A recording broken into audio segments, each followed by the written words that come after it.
नमस्कार सर। सत्साहिब जी। सर क्या नाम है आपका? नरसिंह दास नाम है मेरा। मैं ग्राम मैना, तहसील चिन्नौर, जिला ग्वालियर, MP। सर संत रामपाल जी महाराज से नाम दीक्षा आपने कब ली? 2014 में ली सर। सर संत रामपाल जी महाराज से नाम दीक्षा लेने से पहले क्या आप कोई भक्ति साधना भी करते थे?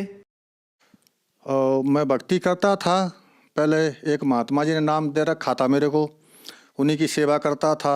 और उन्होंने एक मंत्र दे रखा था तो उसी पे साधना करते रहते थे। मैं तो बाबा बन गया था और घर छोड़ दिया था मैंने 2000 में ही। फिर जो एक महात्मा जी थे चरणदास जी, उनको मैंने अपना गुरु बना लिया। उनने मेरे को मंत्र दे दिया तो बस उन्हीं की सेवा करता रहा। और उन्होंने बता दिया बेटा जी भक्ति करते रहो, नाम जाप करते रहो और आपको भगवान मिलेगा।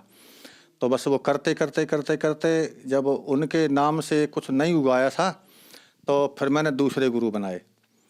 तो उनने भी बता दिया कि भाई ऐसे ऐसे भक्ति करो, आप ठीक कर रहे हो। तो उनने बता दिया कि आप व्रत करो और उपवास करो, जितना हो सके उतना करो। ऑटोमेटिक ये पूजा पाठ बंद कर दो, आप तो तपस्या में लग जाओ। फिर मैं एक गुफा बनवाई और गुफा बनवा के फिर मैं उस तपस्या में लग गया। मैंने खाना पीना भी बंद कर दिया। 5-6 साल मैंने कोई अन्न आहार नहीं किया, केवल कोई फल फ्रूट आ जाता तो खा लेता था। और कभी कभार आलू वगैरह आ जाते थे तो उसको भूंज करके खा के और गुफा में घुस जाता था। 5 साल तक जब मैं साधना करता रहा तो एक सिद्धि सी प्राप्त हो गई मेरे अंदर। इतना मैं देख लेता था कि जब कोई मेरी गुफा की तरफ आता था तो मैं उसको देख लाता था 1 किलोमीटर 2 किलोमीटर दूर से कि कोई मेरी तरफ आ रहा है। और कुछ ला रहा होता था तब भी देख लेता कि आज फलाना आदमी आ रहा, मेरे लिए ये चीज़ लेके आ रहा है। तो मैंने सोचा कि अब तो बहुत अच्छा हो गया। बोले तपस्या वो गुरुदेव ने मेरे को सही बताई थी, जो कि इतनी बड़ी उपलब्धि मेरे को हो गई। मैं इसी को ही बहुत बड़ा चमत्कार मान रहा था गुरुदेव का। फिर तपस्या करते करते एक दिन क्या मेरे को एक वाइट कलर का प्रकाश नजर आया और उसमें से आवाज़ आ रही थी। मेरे को जी नहीं दिखा, उसकी बॉडी दिखी नहीं कि कौन है। मेरे को केवल आवाज़ आ रही थी कि बेटा अभी तो कुछ नहीं है, अभी तो ये तेरे को सिद्धि साधी लाग गई, इससे कुछ नहीं होने वाला है। बोले अगर मोक्ष की गति चाहते हो तो इसके लिए कोई सच्चे गुरु की तलाश आपको करना पड़ेगी, और नहीं तो ऐसे ही भटका खाते रहोगे आप लोग। फिर मैंने सोचा कि ये कैसे बात बनेगी। फिर मैं बाहर निकल आया, घूमता रहा, वो सच्चे गुरु की तलाश में बहुत जगह गया मैं, पर कोई अब जो भी मेरे सामने वो महात्मा मिलता तो मैं वो महात्मा 18 और मैं 25, इतना फर्क मेरे को उसमें दिखता था। तो मैंने कहा कि अब इनको गुरु में क्या बनाऊं कि ये तो मेरे से वैसे ही बहुत कमज़ोर हैं। ये बने जरूर हैं, मठाधीश थे, बड़े बड़े जटा जूट रखा रखे थे उनने, बड़े बड़े आश्रम पे पैसा वाले भी थे, पर भक्ति उतनी कुछ नहीं थी उनके पास।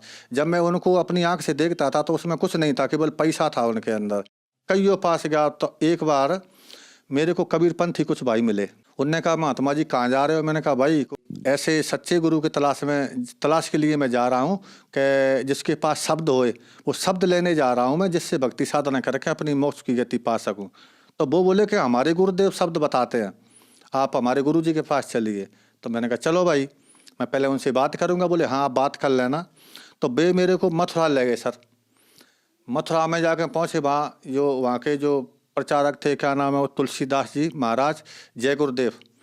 तो उनके पास मैं गया तो उनसे भी बातचीत हुई ऐसी। तो उन्होंने कहा बेटा भक्ति करो, मैं सवेरे आपको नाम दूंगा।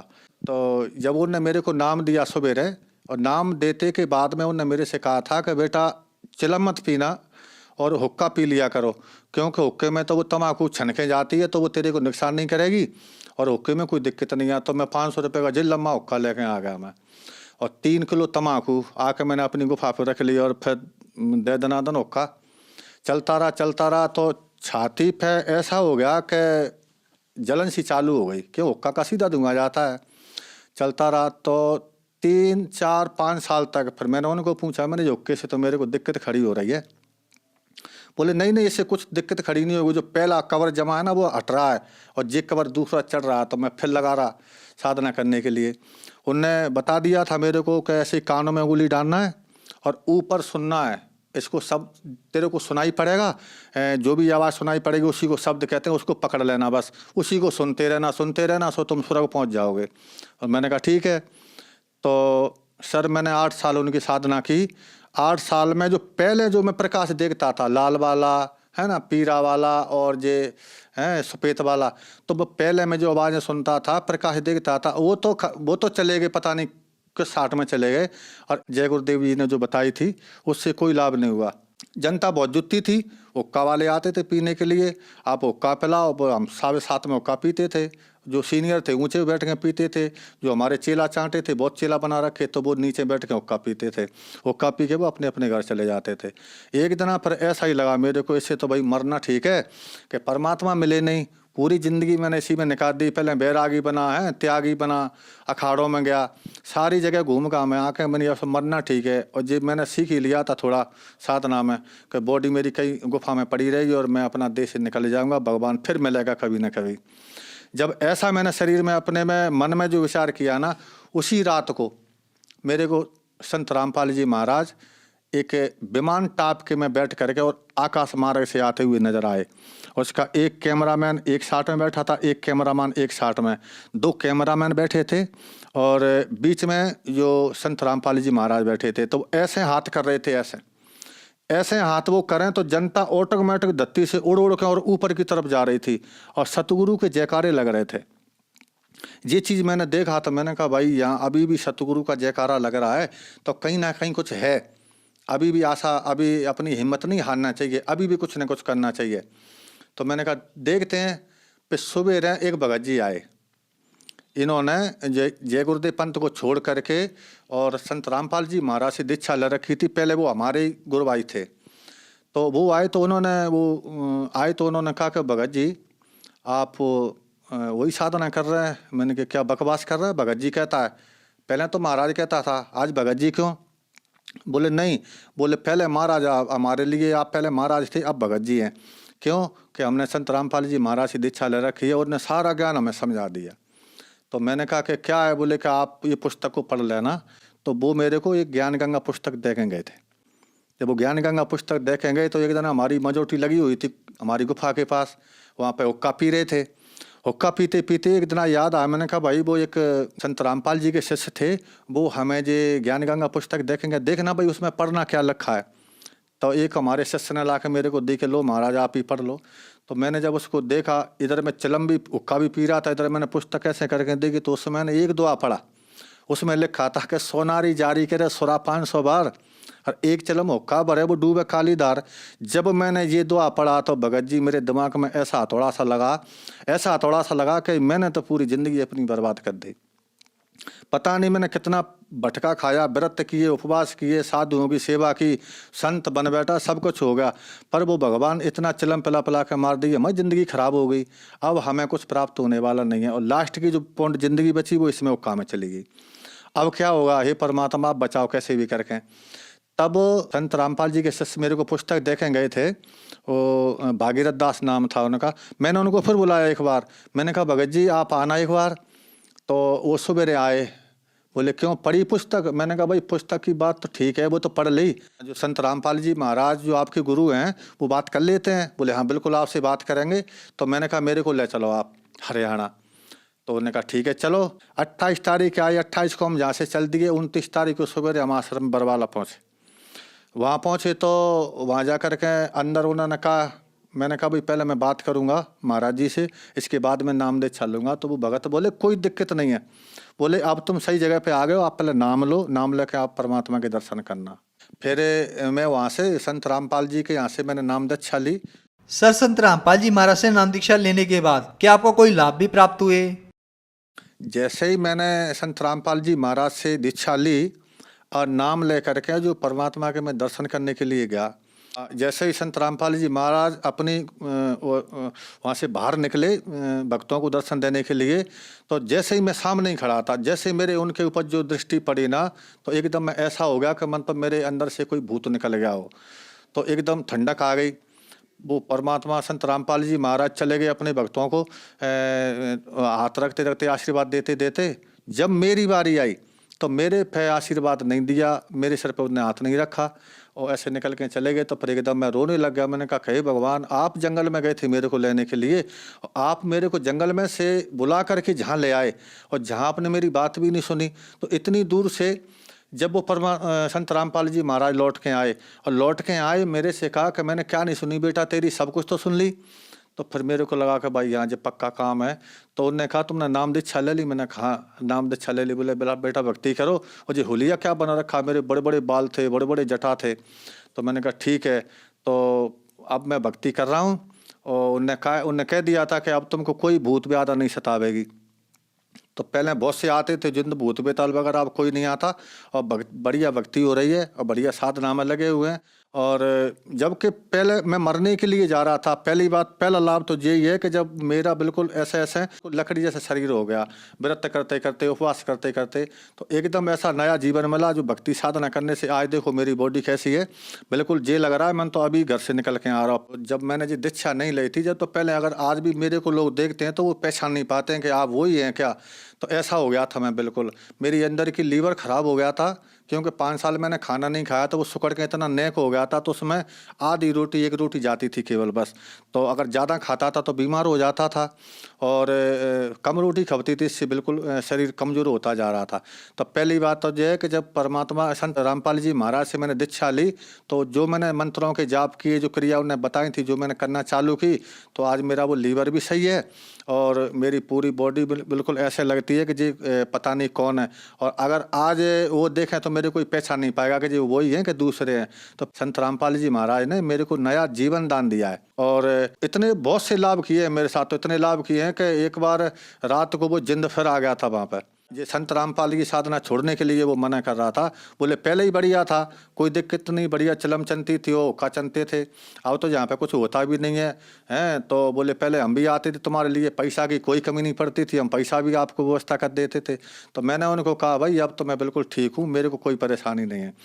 तो वो भी धीरे धीरे करके फिर मैंने अर्जी लगाई संत रामपाल जी महाराज को, मैंने फ़ोन लगा के अर्जी लगाई मैंने कि वहाँ पे मैंने कहा भगत जी ऐसी ऐसी बात है, यहाँ पे भूत परेशान कर रहे हैं मेरे को।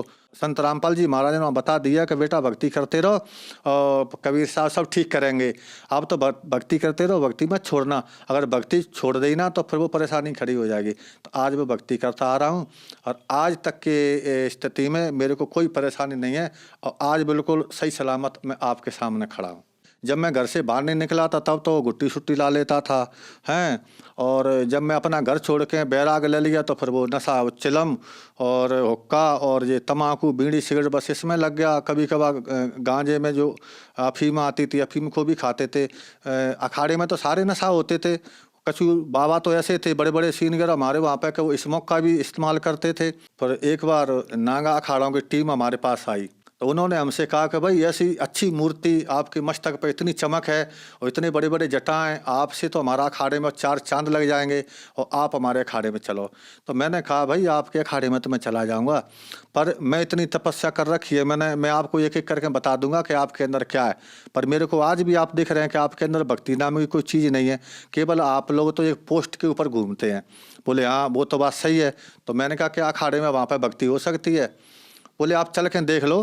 तो मैंने कहा ऐसे नहीं जाता मैं, मेरे को जाते ही अगर कोई आप पदवी प्रदान करें तो मैं अखाड़े में जा सकता हूँ। तो उनने उसी जगह पे, वहाँ मेंथ थे अखाड़े के, वो जो बजरंग दास, उनने उसी टाइम मेरे को 40 नागांव का मेंथ बना दिया कि आप 40 नागांव के ऊपर के सीनियर रहोगे और जे जूनियर रूम में आपके यहाँ काम करेंगे। तो उस बटालियन को लेकर के मैं चलता था, जहाँ भी यज्ञ में जाना है, जहाँ 40 नागा मेरे पीछे चलते थे, मैं आगे चलता था। और कुंभ में 2005 में उज्जैन गया था मैं, 2007 में इलाहाबाद में गया था, 2009 में हरिद्वार गया था। हर कुंभ में हमारी वो लगती थी, वो हमें जाता था। कई वो चेला भी हमने बना रखे थे, महात्मा लोग, साधु बहुत से चेला बन गए थे। वो इसीलिए बनते थे कि ऐसे सीनियर महात्माओं के चेला बनने से छोटे पूरे बाबा उनसे कुछ कहते नहीं है। पर वहाँ तो हमारे इकट्ठे लोग बैठ जाते थे, सब लोग स्मोक पीते थे। तो मैं उनसे कहता था कि भाई ये क्या है? बोले कि जो स्मोक है इसे पियोगे तो देख लेना तुम डबल रोल हो जाएगा तुम्हारा। तो मैंने उनसे कहा कि जब आप इतना 1000 रुपये की स्मोक थोड़ी देर में पी लेते हैं और ख़त्म कर देते हैं, ये पैसा जो आ रहा है इसका आपके ऊपर पाप नहीं लगेगा? मैंने पहले रामायण गीता पढ़ रखी थी, इतना तो जानता था। तो मैंने कहा जी आप इतना नशा करते हो? बोले आप मस्त रहो, आप तो साधु बन गए। हमारे महंत ने ये कहा था कि आप साधु बन गए तो आपकी मुक्ति हो गई है ना। और अब को आपको कोई आवश्यकता नहीं है नशा करना है, बताओ आप इतना सीनियर आपको बना दिए, अब आपकी कई चिंता है, आपको तखत दे दिया बैठने के लिए। तो मैंने कहा ठीक है भाई, पर मन में वो लगी रहती थी कि भक्ति तो करना पड़ेगी। फिर उन्होंने नशा चालू कर दिया और 40,000 की चिलम इतनी बड़ी, उसमें 10 तोला गांजा बनता था और 5 सिगरेट की डिब्बी उसमें मिला करके गांजा भर देते थे। 20 आदमी बैठ जाते थे महात्मा, फिर उसको पीते थे ऐसे ऐसे करके। वो अलग टाप है अखाड़े का, जो अलग नियम होता है। तो उसमें तो इतना का पूरा नशा का काम है, एक दूसरे में मार दार, अगर किसी ने गलती कर दी तो 20 लठ मारते थे उसको, लेटा करके उसके पीठ में मारते थे 20 लठ। वो हमारा मैं तो ऑर्डर देता था कि नरसिंह दास इसमें 20 लठ मारो लेटा कर, तो मेरे को थोड़ा दर्द होता था, तो जितनी जोरदारी का वो मैं तो बताता था उससे मैं धीरे धीरे मारता था, उसमें कैसे ज़्यादा चोटें ना है, हाथ घोड़े इसके टूट न जावे। तो इतने काम वहाँ पे जी लोग करवाते थे। फिर उनसे पैसा वसूले जाते थे कि तेरे को नागा बनना है तो 5,000 रुपये दे और भंडारा करवा। तो कम से कम नहीं तो 20,000 रुपये का टारगेट होता था एक नागा पंथ में। इसमें से 2-4 हज़ार रुपये मैं अपनी जेब में डाल लेता था और बाद बकाया अखाड़े में जमा कर देता था। इससे अपना जो सारा खर्चा चलता रहता था वहाँ पे। और कोई कोई ऐसे बीच में आ गया कि भाई मेरे को नागा बनना, तो मैंने ऊपर भी नहीं भेजा, उसको नागा बना दिया तो पूरे 25,000 में ही अपने जेब में रख लेता था, उसका फर्जी पासपोर्ट में बना देता था। तो ऐसे चलता रहा। फिर वो मन में ये लगी रही कि भाई भक्ति जरूर ले, क्योंकि मैंने पहले साधना कर रखी थी। मैंने 5-6 साल पहले साधना, इतनी कठिन साधना की थी कि मैं किसी को मिलता भी नहीं था। लोग बाग मेरे को देखने के लिए तरस गए थे कि जी महात्मा इसमें गुफा में मर गया कि जिंदा है। तो जब ऊपर से अब आदेश हुआ कि इससे कुछ नहीं होता, कोई सच्चे गुरु की तलाश करो, जब फिर मैं गुरु की तलाश में निकला गुफा से, सब लोगों ने मेरे को देखा। और जब से जो मैंने ज्ञान गंगा पुस्तक पढ़ी और उसमें जो मैंने देखा और फिर मैंने गुरु दीक्षा ली संत रामपाल जी महाराज से, तब से नशा, बीड़ी, सिगरेट, गांजा, अरे पीने की तो चली बात है का, मेरे पास कोई बीड़ी पीने वाला भी आदमी नहीं बैठता, ना मैं किसी को बैठाता मैं इन लोगों के पास, और ना हमारी गुफा पे कोई अब ऐसा आदमी आता कि जो बीड़ी पीता होगा। जब तक संत रामपाल जी महाराज के शरण में नहीं जाते, जब तक नशा से मुक्ति नहीं मिल सकती। क्योंकि मेरे को पता नहीं है, बहुत से मैंने प्रयास कर लिए थे, कईयों जड़ी बूटी खिलाई मैंने, कईयों बाबाओं के पास गया, उन्होंने कहा इससे तुम्हारा गांजा छूट जाएगा, नशा छूट जाएगा। तब बहुत सी मैंने कोशिश की, पर मेरा नशा नहीं छूटा और बराबर चलता रहा। कोई लोग मेरे से कहते थे कि महाराज आप गांजा कम पियो, चिलम कम पियो, तो मैं लठ लेकर उसको मारने दौड़ता था कि भाई तू कौन होता है, जो मेरी मर्जी है मैं पीऊँगा। और जबकि वो बेचारे, आज मेरे को याद आती है कि वो मेरे को बिल्कुल सही कह रहे थे, और आज मैं अफसोस करता हूँ कि उन लोगों को मैंने बुरा बोल दिया। संत रामपाल जी महाराज की अगर कोई पुस्तक भी पढ़ ली किसी ने, तो उसी से उसका उद्धार सा हो जाता है, ऑटोमेटिक उनको प्यास लगती है। इनके शब्द में और इनके मंत्रों में इतनी शक्ति है, इतनी शक्ति है कि ये चीज़ बगल में आती ही नहीं है। जो नशा हो, कुछ भी हो, सब बुराइयों से वो दूर हो जाता है बिल्कुल। ऐसी शक्ति है उनके शब्द में, शक्ति है। और जो नाम उन्होंने दिए हुए हैं वो बिल्कुल शास्त्रों में जो है, उन्होंने एक एक बात बताई है, हर शास्त्र की बात मेरे को बताई।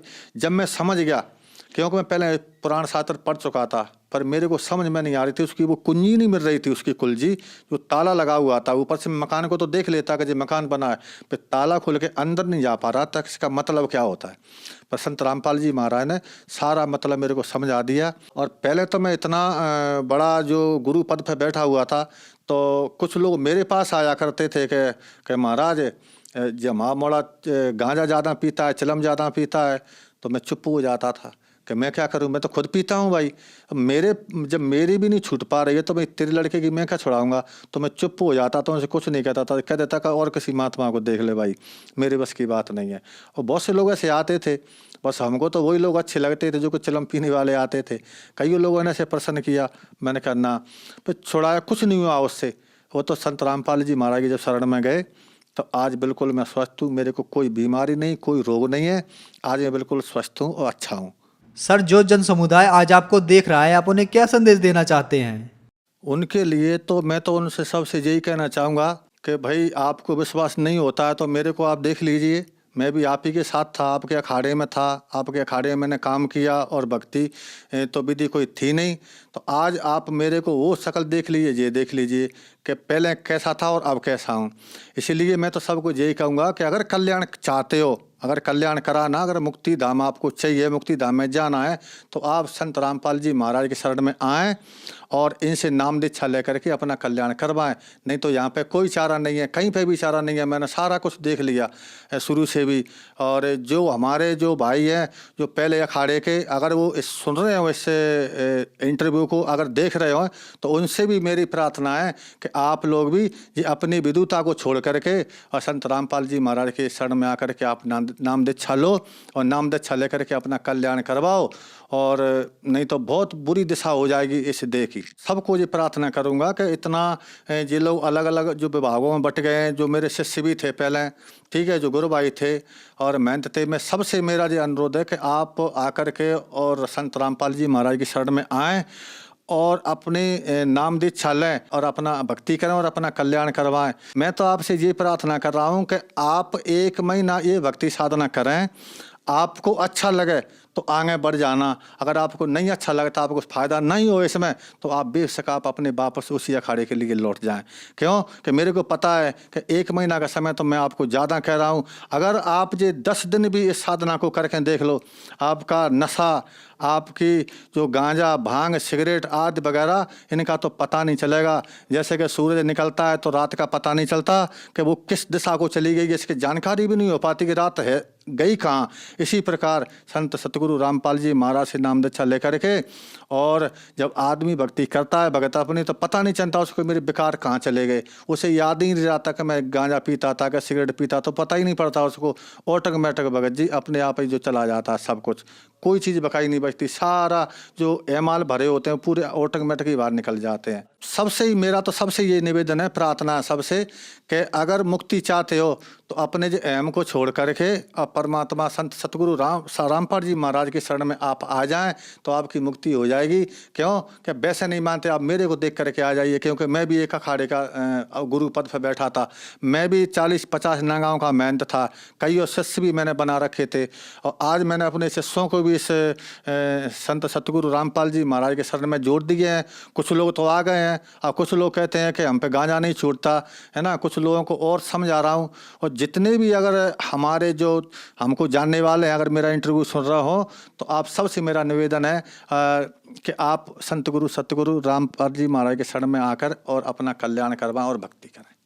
सर, संत रामपाल जी महाराज से नाम दीक्षा कैसे ले सकते हैं? संत रामपाल जी महाराज से दीक्षा के लिए परमात्मा ने वहाँ से हर प्रांत में, हर जिले में नामदान केंद्र खोल रखे हैं। तो कोई भी प्रांत से, और वहाँ पर टीवी पे, साधारण टीवी पे आप देखोगे तो नीचे पट्टी पे वो नंबर आते हैं। अगर जानकारी ना हो तो उस पर नंबर लगा करके आप फ़ोन पे पूछ सकते हैं कि पुस्तक कहाँ मिलेगी। वैसे तो परमात्मा ने इतना कर रखा है कि हर गांव-गांव, गली-गली में पुस्तक सेवा हो रही है। आप उनसे पुस्तक लेकर के उसे पढ़ सकते हैं।